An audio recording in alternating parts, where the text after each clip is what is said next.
Let's go to the Epic Game Launcher and open the library option and click the three dot icon, go to manage.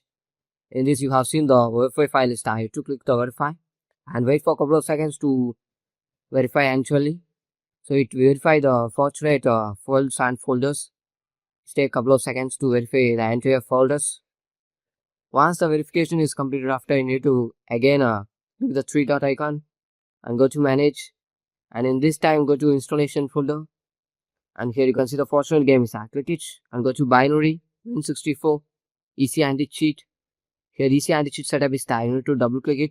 It will run like this. If it's running like this means there is no problem. Then you can go back and go to the launch option. It should be in enable and type the following text: D3DLL. Once typing, after you need to close it and go to the three dot icon and go to the option and here high resolution texture is there. It should be in enable, means you need to disable it. It should be in disable mode, and after that close it and type the following text: run %local app data. Once enter, after click OK. After that you need to scroll down and go for Epic Game Launcher and go to saved and go to web cache and delete the web cache. So sometimes it's not unable to delete, so that time you need to go to task manager and end the task of Epic Game Launcher. Epic Game Launcher is running in background, that's the issue.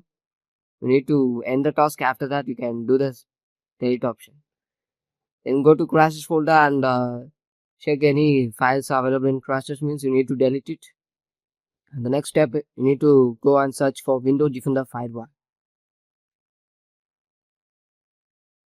Search and click it. Here allow an app of features through Windows Defender Firewall is there. Click it and click change settings. Then scroll down and check for Epic Game Launcher on Fortnite.